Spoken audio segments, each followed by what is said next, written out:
Isso é um breve resumo de tudo que eu aprendi em um ano estudando paleontologia e os períodos geológicos da Terra. Na descrição estará todos os vídeos e materiais que eu utilizei para estudar. Enfim, sem mais delongas. Antes de entender como a Terra foi formada, é essencial entender como os elementos e estrelas se formam. Para isso, vamos se aprofundar um pouquinho. As estrelas, elas são formadas em regiões de maior densidade de nebulosas, que com a ação da pressão e gravidade formam protoestrelas. Elas não consomem energia e nem soltam energia. Elas não são maduras o suficiente para realizar vários processos que definem as estrelas como conhecemos. Mas ao atingir a maturidade, ela realiza fusão nuclear, liberando energia na formação de elementos mais leves. Enquanto os elementos, como já mencionado, eles são formados no processo de fusão nuclear, onde o núcleo da estrela atinge tamanha pressão e temperatura que elementos mais leves começam a ser fundidos para formar elementos mais pesados, começando pelo hidrogênio e depois hélio. Em seguida temos a formação do carbono e oxigênio e por fim a formação de ferro. Toda vez que 4 hidrogênios são transformados em hélio, emite energia, assim fazendo a estrela brilhar e funcionar, exceto o ferro. Quando ele é formado, ele não emite energia. Nessa parte, a estrela começa a gastar energia para formar elementos mais pesados, e quando tem muito ferro suficiente, ao ponto da estrela não emitir mais energia, pode acabar resultando numa supernova, ou uma estrela de nêutron, ou um buraco negro. Bom, tem duas forças na estrela: a força gravitacional, que tenta comprimir ao máximo a estrela, e a força da reação nuclear, que gera uma pressão interna que tenta expandir ao máximo possível. Quando os dois estão simultâneos, a estrela está em equilíbrio hidrostático. Caso contrário, ela diminuirá, formando uma estrela de nêutron, ou um buraco negro, ou até mesmo uma supernova, como já mencionado. Mas existem casos da estrela se estabilizar, continuando a fusão nuclear após empurrar os átomos de hidrogênio em regiões diferentes. Vários dos elementos mais pesados são formados somente em supernova, pela grande quantidade de energia que é liberada.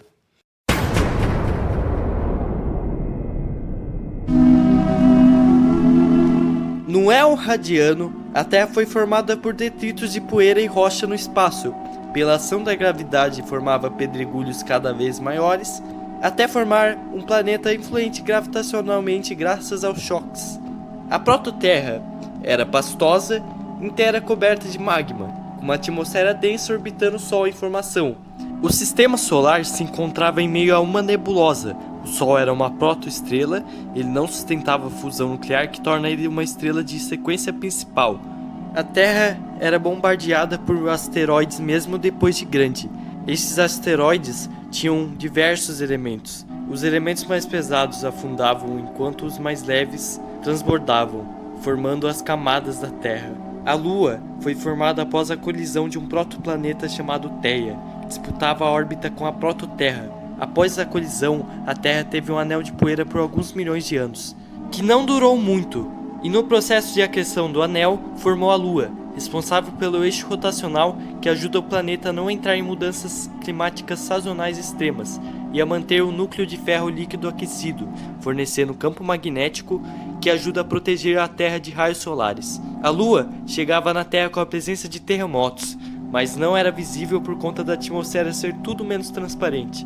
No final do Radiano, os oceanos já eram permanentes. A Terra não havia ainda sequer formado a crosta, mas conforme o oceano de magma reduziu sua convecção, se formou a primeira crosta de periodititos. A crosta era densa, fina e impermanente.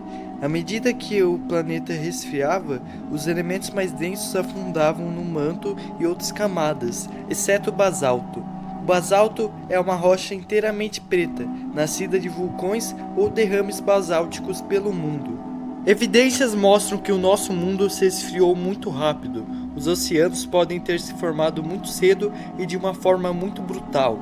A rocha mais antiga do nosso planeta data de 4,4 bilhões de anos atrás. A datação foi feita com cristais de zircões, que nada sai ou entra com facilidade.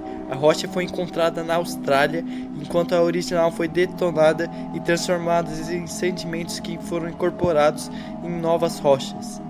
A origem da água é amplamente debatida. A primeira hipótese é que ela veio por asteroides que acumulavam água pelo vapor dela na Terra, formando gelo nos demais. A Terra se esfriou até os 100 graus Celsius. Ela era composta por uma atmosfera densa e com gases e água, e que de noite chegava abaixo do ponto de ebulição, causando chuvas de proporções gigantescas. Teve a formação dos primeiros oceanos quentes, e com marés fortes causadas pela Lua, e no fundo continha atividades geológicas intensas e chaminés que ajudavam na formação da vida.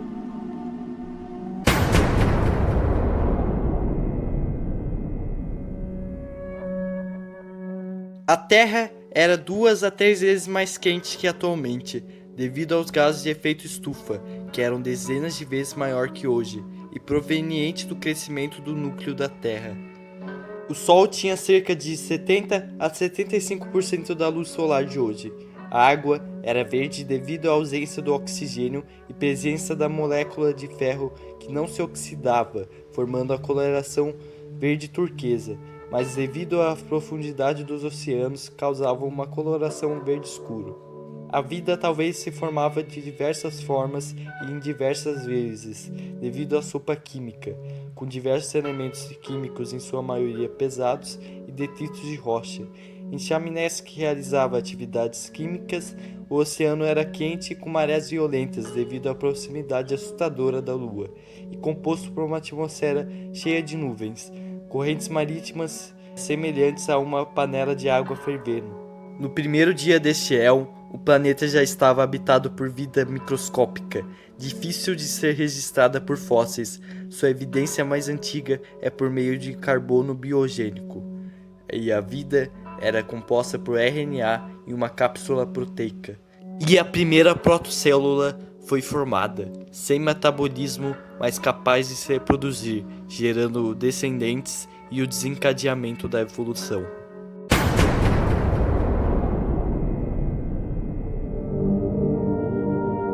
Essa foi a última vez que o planeta foi inteiramente congelado. No Equador tinha uma fina camada de gelo onde o Sol passava. Os seres vivos estavam passando por diversas transformações, mesmo que microscópicas, os ancestrais multicelulares de todas as plantas e animais. Apesar de polêmico, estudos sugerem que os primeiros animais e seres tenham cerca de 1 bilhão de anos. As primeiras faunas finalmente aparecem. Elas são compostas por animais sésseis e passivos filtradores. Alguns cientistas apontam que se tratam de vidas multicelulares distintas que levam à incompreensão de como era a cadeia alimentar e entre outras coisas. Os animais estavam convergindo os esqueletos através do processo de esqueletogênese. Todos os animais tinham corpos moles. A vida estava se protegendo dos pulsos de cálcio, que transformaram o oceano, alterando suas condições químicas. A hipótese da detoxificação sugere que os pulsos de cálcio e fósforo faziam seres se secretarem em forma de exoesqueleto e esqueleto. Com isso surgiu os primeiros predadores, alterando a teia alimentar. Tem animais como Dickinsonia, que absorve nutrientes dos tapetes de alga, e Collodina, que evidencia um dos primeiros hábitos de predação.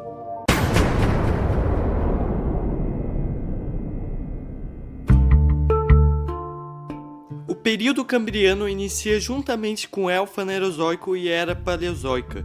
Esse é um éon onde a vida é capaz de sedimentar e soterrar pedras, se tornando uma força geológica. Se tem uma explosão de diversidade chamada de explosão cambriana, caracterizada por animais com esqueletos e exoesqueletos, e a relação de presa e predador que evolucionou a trajetória evolutiva. Justamente a maior disponibilidade de cálcio levou ao desenvolvimento de esqueletos e partes rígidas, e se desenvolveu novas formas de agir devido à relação de presa e caçador. Os animais formaram olhos, garras, nadadeiras, dentes, apêndices variadas e esqueletos. Pode ser considerado o período mais quente da história da vida no planeta Terra. O oxigênio flutuava nos oceanos a cerca de 13%, embora superior que antes, era baixo para suportar grandes seres. Com um planeta mais quente, não se tinha mais gelo nos polos, abrindo áreas de oceanos rasos, no qual a vida pôde prosperar. O nível do oceano também era mais alto. Os continentes eram muito diferentes dos atuais, e suas regiões costeiras eram mais suscetíveis a marés e tempestades. A umidade dos oceanos permitiu o surgimento de algas e fungos fotossintetizantes, formando os primeiros ecossistemas terrestres. Conforme a biomassa aumentava, mais organismos começavam a ocupar os continentes. Os trilobitas tornaram-se um dos grupos de maior sucesso do Cambriano, com mais de 15 mil espécies descritas. Os Sadiodontes eram artrópodes predadores com apêndices, capazes de capturar e manipular presas. E os predadores importantes são Anomalocaris, Opabinia, Hominidens e Rhynchoichthys. É complicado falar o nome. Surgiram os primeiros cordados.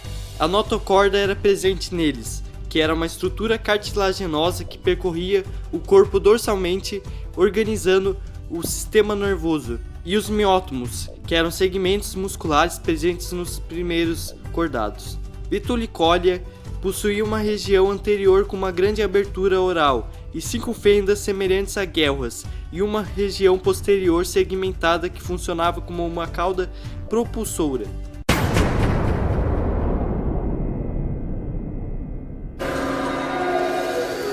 Este período começa com uma glaciação súbita do planeta e queda nos níveis do oxigênio. Tem uma grande diversidade de animais filtradores e o período foi marcado pelo grande evento de biodiversificação. Muitos filos adquiriram novas formas e se tornaram abundantes, especialmente os artrópodes e moluscos. Surgiram os primeiros musgos, as famosas briófitas, criando solos orgânicos que retiravam nutrientes das rochas e contribuíram para a formação do solo. Cameroceras era um enorme molusco predador de aproximadamente 6 metros de comprimento, localizado no topo da cadeia alimentar. Enquanto Aegirocacis era um radiodonte filtrador com 2 metros de comprimento, tendo hábitos semelhantes aos das baleias atuais. Os peixes permaneceram sem mandíbulas, mas alguns grupos, como os tracodermos, desenvolveram armaduras. Pentecópteros e outros euripterídeos patrulhavam águas rasas, tornando-se predadores importantes. A maior extinção em massa da história ocorreu ao final do período, extinguindo cerca de 85% das espécies. Entre as possíveis causas estão vulcanismo, mudanças climáticas, acidificação dos oceanos e glaciação global.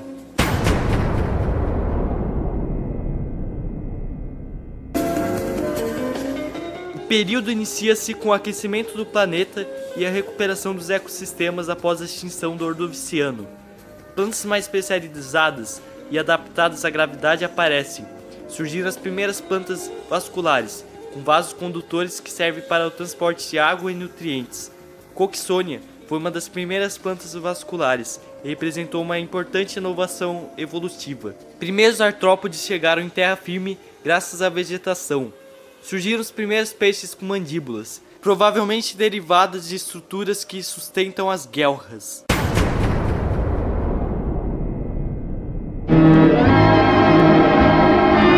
Surgiram as primeiras florestas verdadeiras, abrindo espaço para a conquista definitiva dos ambientes terrestres. Arqueopteris representavam uma linhagem intermediária entre samambaias e plantas mais complexas, contribuindo para a expansão das florestas. Os novos ecossistemas aceleraram a formação dos solos e atraíram mais animais para os continentes. Placodermos estavam entre os primeiros peixes com mandíbulas, enquanto Tiktaalik, um peixe sarcopterigi que vivia em regiões pobres de oxigênio e foi revolucionário por ser o primeiro peixe a andar e ter o estilo de vida terrestre além do marinho, possuindo ossos e músculos em suas nadadeiras, sendo um importante fóssil de transição entre peixes e tetrápodes. termina com uma extinção em massa causada pela eutrofização dos oceanos, nutrientes esses que vieram de pequenas ondas que atingiam as florestas.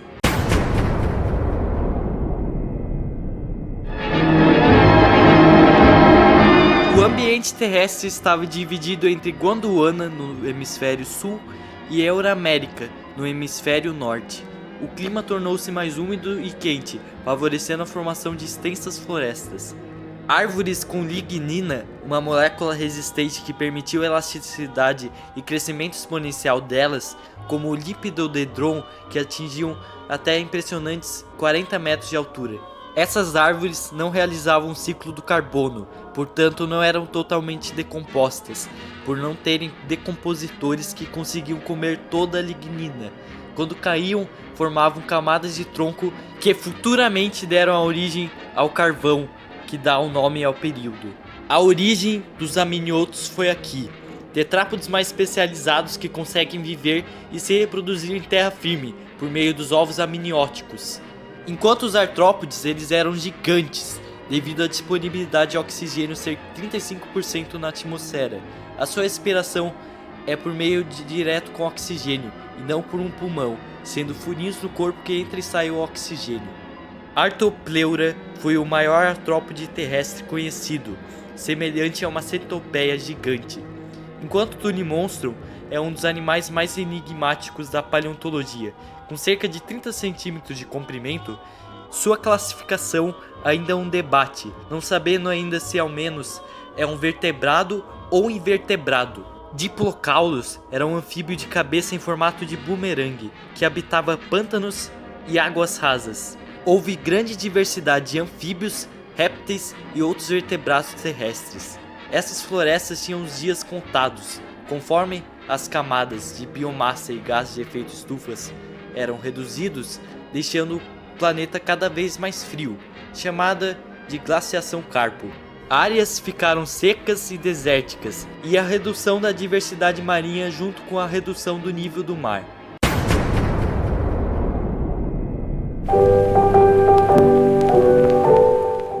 Essa glaciação favoreceu os amniotos.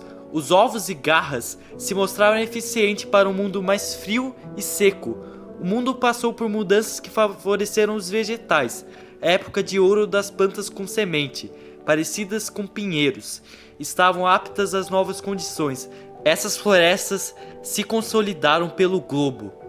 Teve uma grande diversidade de animais aparentados com os mamíferos, os sinápsidos, com animais como o Dimetrodon, superpredador, até o Abadalidon, que era capaz de se enterrar e ter um modo de vida semelhante com os mamíferos do Mesozoico. Tivemos outra extinção em massa, pela intensa atividade vulcânica que quase extinguiu todas as espécies de organismos vivos, acidificando oceanos e gerando um aquecimento global, afetando significativamente o ambiente marinho e terrestre, conhecido como a pior extinção em massa.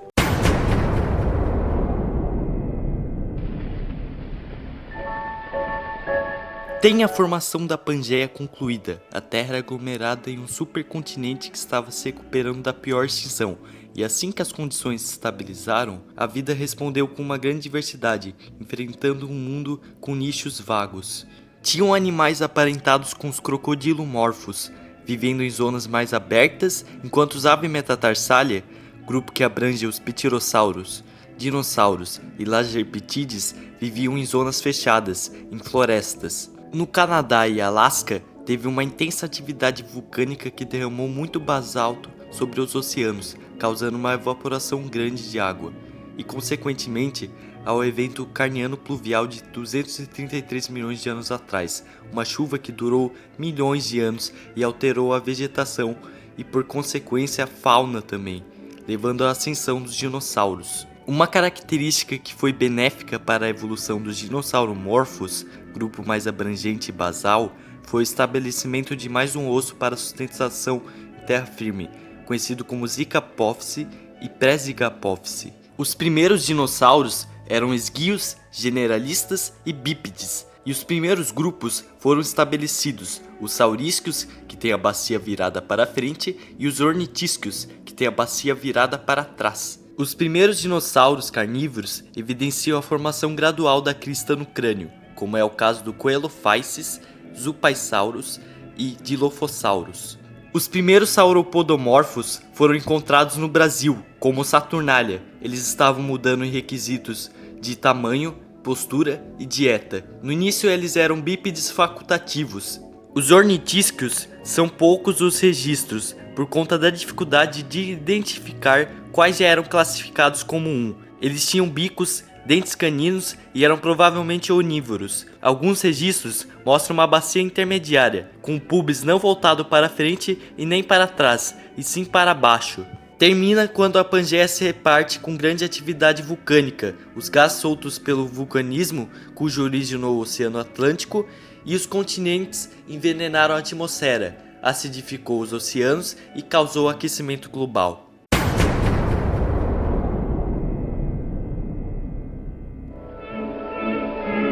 A Pangeia se separou em dois grandes continentes, Gondwana ao sul e Laurásia ao norte. Os ornitisquios começaram a ser mais familiares, como os icônicos Tiriófidas, que têm espinhos ou osteodermas, que é o caso do famoso Stegossauro, que tem ossos em forma de folha com vasos sanguíneos. A função pode ser desde dimorfismo sexual até regulação de calor, enquanto sua cauda tem um Tagomaiser, uma arma com 4 espinhos. Os dinossauros herbívoros começaram a aprimorar defesa e ataque contra predadores, enquanto os saurópodes têm a postura totalmente quadrúpede e dieta herbívora, com patas mais adaptadas para sustentar o peso, além dos ossos pneumáticos e sacos aéreos que permitem que ele sustente o seu tamanho. Surgiram os primeiros dinossauros com penas, olha só que legal! Terminou após 80 milhões de anos, tempo suficiente para mudanças geológicas e biológicas. O mundo estava fragmentado, quente e úmido, contendo muitas florestas e poucas áreas áridas, abrigando animais mais adaptados ao ambiente fechado.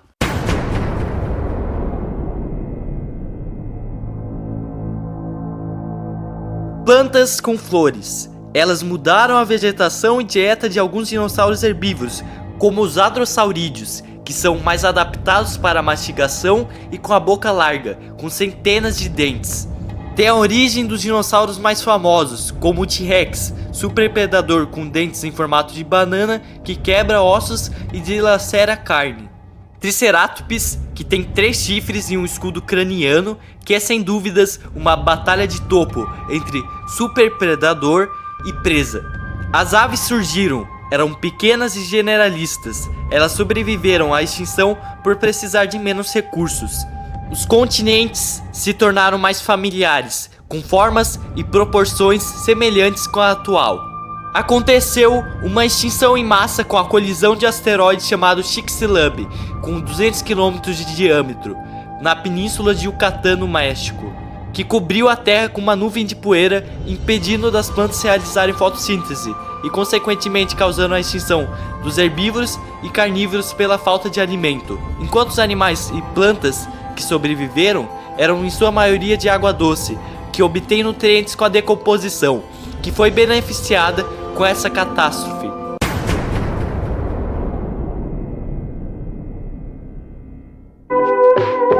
Infelizmente, eu não estudei a era Cenozoica, mas eu sei um pouco da evolução dos hominídeos. Mas tudo que eu falei foi escrito de acordo com o que eu lembro e com a consulta dos meus cadernos. É uma honra introduzir o tema para projetos futuros. De hoje em diante, isso será mais recorrente no canal. Obrigado por assistir e continue acompanhando que no futuro tem algo que está por vir. Beijo na bunda, até a próxima extinção em massa.